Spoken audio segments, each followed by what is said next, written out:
Salam sejahtera Malaysia, selamat pagi tuan-tuan dan puan yang dihormati sekalian. Akhirnya Rafizi Ramli mendedahkan apakah punca sebenar beliau meletak jawatan sebagai Menteri Ekonomi. Yang selama ini ramai tidak tahu, ramai bertanya-tanya, apa sebenarnya punca Rafizi Ramli letak jawatan? Adakah benar kerana beliau kalah di dalam pemilihan kepada Nurul Izzah, ataupun ada sebab lain yang menyebabkan beliau meletak jawatan?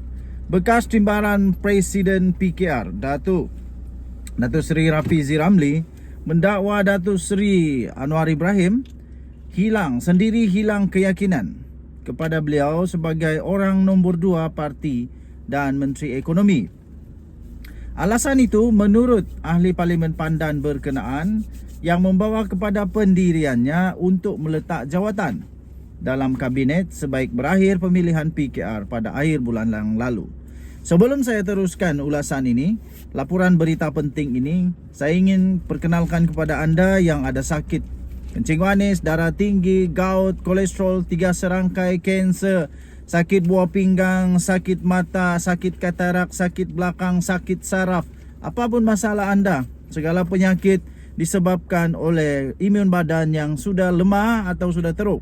Ada satu produk yang saya sisipkan bagi anda, nama dia Transofactor. Dapat meningkatkan imun badan anda sehingga 437% kekuatan imun badan, sehingga badan anda boleh menjadi kuat semula dengan imun badan yang kuat, boleh menyembuhkan badan anda sendiri. Okey, kerana itu tuan-tuan, mari kita berikhtiar untuk meningkatkan imun badan kita untuk dapat sembuh daripada penyakit. Bagi anda yang memerlukan, sila dial nombor yang tertera. Baik, kita teruskan. Tuan-tuan dan puan yang dihormati sekalian, Rafizi Ramli, seorang yang sangat penting, akhirnya membuka bicara, akhirnya mengakui apa sebenarnya sebab. Apabila Nurul Izzah Anwar bertanding, katanya ia mendapat restu Presiden dan Perdana Menteri. Bila sudah ada restu Presiden itu isyarat jelas bahawa Presiden sebenarnya sudah hilang keyakinan kepada saya dan sebagai Menteri Ekonomi, kata Rafizi Ramli. Beliau terus berkata, bila sudah hilang kepercayaan daripada Perdana Menteri dan mandat daripada parti, iaitu kekalahan dalam pemilihan, akhirnya kalau saya memilih kekal, saya akan jadi lame duck minister, Rafizi kata. Tuan-tuan dan puan, beliau turut berkata, menteri yang sudah hilang keyakinan daripada Perdana Menteri dan jawatan menteri ini, kalau saya nak buat kerja, dia kata, dia akan heret kementerian sekali, katanya dalam rancangan live podcast yang berhenti Menteri YBM yang telah disiarkan menerusi akaun Facebook beliau pada malam tadi. Rafizi pada 27 Mei yang lalu telah mengumumkan peletakan jawatan beliau sebagai Menteri Ekonomi berkuat kuasa Selasa lalu. Menjawab dakwaannya, kononnya dia merajuk, Rafizi berkata, alasan itu direka oleh pihak yang tertentu untuk menyerang pribadinya selepas tiada alasan lain yang dilihat lebih wajar. Dakwaan yang kononnya merajuk kepada saya ini agak pelik jugalah, kata beliau. Kalau merajuk, kalau tengok kepada makna, kata beliau, iaitu kalau tak dapat sesuatu. Kes saya lain, dia kata. Saya memang menteri dan saya tak mahu sesuatu. Saya tak mahu menteri itu. Dia tak timbul soal merajuk kerana akhirnya dia kembali kepada soal prinsip, katanya. Merajuk ini letak jawatan yang mesti bersandar kepada isu yang lebih besar. Kita mahukan pemimpin negara yang ada dalam kabinet itu mesti bebas untuk menyatakan pandangan. Kononnya bila pujuk, saya akan balik. Balik itu saya kekal dalam kerajaan, katanya. Secara tersiratnya bersyarat, tutup mulut diam-diam sebab kamu menteri yang tak ada mandat, katanya. Menyentuh prinsip politiknya, Rafizi berkata, kuasa bukan satu-satu jalan yang menjamin survival dalam kedudukan dalam politik. Sebaliknya, kata Rafizi, beliau mesti berakar kepada penerimaan rakyat. Selain apa yang diusahakan, mesti memberi manfaat dan mensejahterakan masyarakat. Tinggalkan komen anda. Kita jumpa lagi. Bye-bye. Salam sejahtera tuan-tuan dan puan yang dihormati sekalian. Bersatu main bola tak lihat tiang gol. Memang lucu sikit lah. Tapi kadang-kadang ini berlaku dalam politik. Nak cuba kenakan orang tapi terjaring gol sendiri. Kesian jugalah, kadang-kadang memang terjadi. Janganlah sampai nak kenakan orang kena muka sendiri. Bersatu hari ini sedang diuji dengan kebersatuannya sendiri. Ujian ini harus mengambil ikhtibar daripada perang politik dalam PKR yang berantakan sehingga 2 menteri berundur. Bagaimana ini menampakkan satu kegagalan yang agak teruk kepada bersatu. Okey, tapi sebelum kita teruskan, saya ingin kongsikan satu produk daripada Transfer Factor, daripada For Life Research. Transfer Factor. Okey, ini adalah produk saintis. Dia sudah terbukti secara saintis dengan laporan saintis daripada yang ni Woodland Health Report.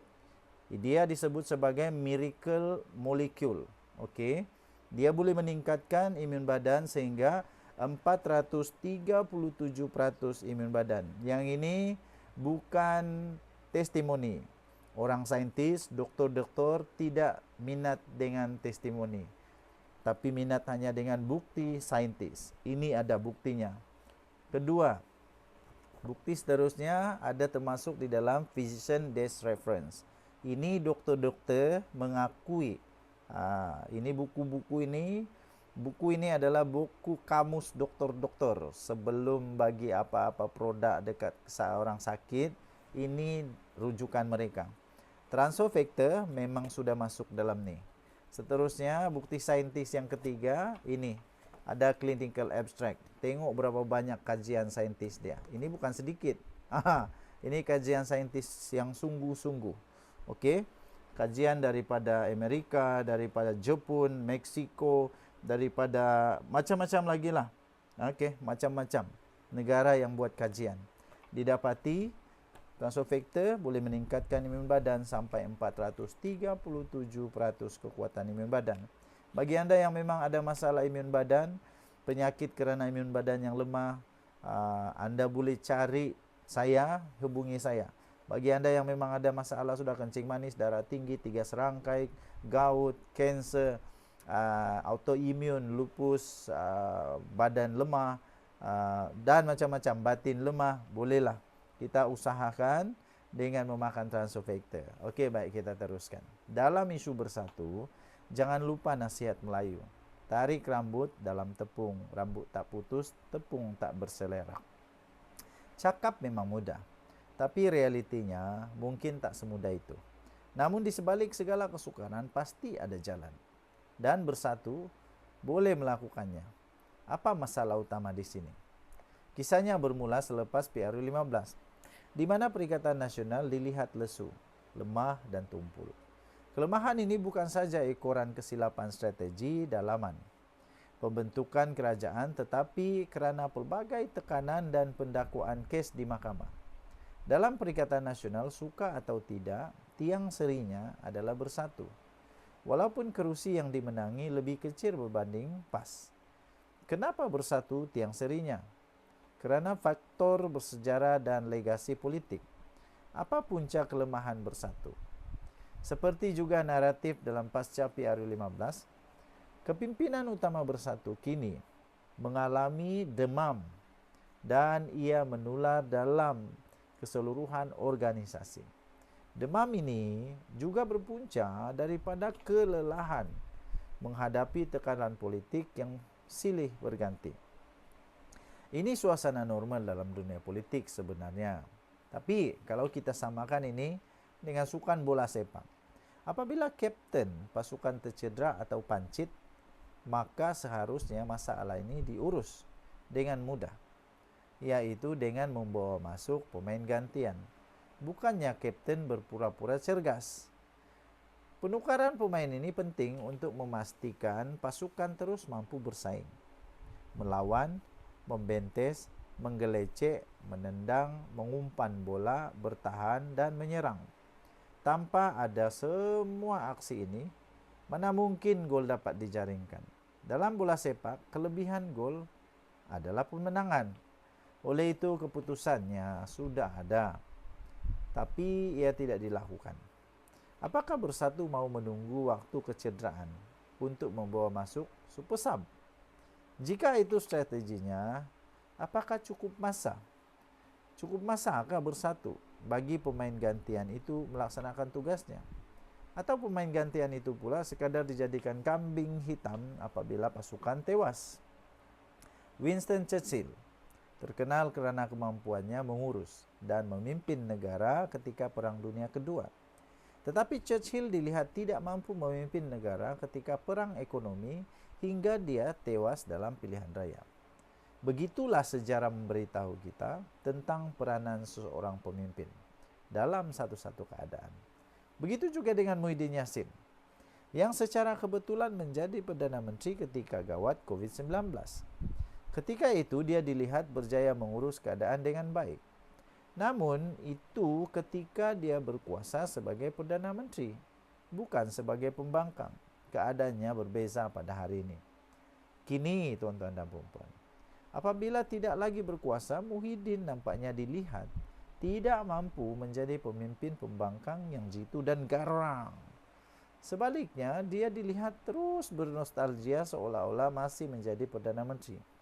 Rakyat hari ini memerlukan ketua pembangkang yang berani, bukan pemimpin yang dilayan seperti Perdana Menteri. Inilah punca masalah hingga menjadikan PN lemah. Kekuatan atau kelebihan rakan komponen pas tidak ada gunanya ketika ini kerana nahkoda kapal tidak berfungsi sebagai nahkoda. Apabila keseluruhan Perikatan Nasional lemah, mereka juga dilihat tidak mampu mengurus suara daripada rakan pembangkang yang berada di luar PN. Hingga kini Muhyiddin Yassin dilihat tidak mampu menyatukan suara-suara NGO dan parti-parti politik lain yang berada di luar PN. Kekuatan pembangkang tidak diurus dengan betul. Sebaliknya, kerja-kerja penyatuan ini dibuat oleh Dr. Mahathir Mohamad yang lebih lanjut usianya.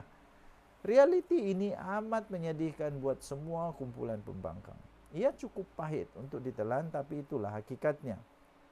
Apakah ada jalan keluar untuk pembangkang, untuk Bersatu dan PN? Jalan keluar itu ada, namun yang paling sukar ialah untuk memilih atau membuat keputusan. Dan setiap keputusan yang dibuat oleh kepimpinan Bersatu akan memberi kesan kepada seluruhan pembangkang dan negara. Negara memerlukan kesatuan, pembangkang dan pembangkang memerlukan kapten yang berani. Itu saja. Sebagai komponen teras dalam Perikatan Nasional, Bersatu sepatutnya perlu untuk bangkit agar kebangkitan Bersatu boleh memulihkan kekuatan PN dan pembangkang. Jika tidak, pasukan ini akan bermain bola tanpa mampu melihat di mana tiang golnya.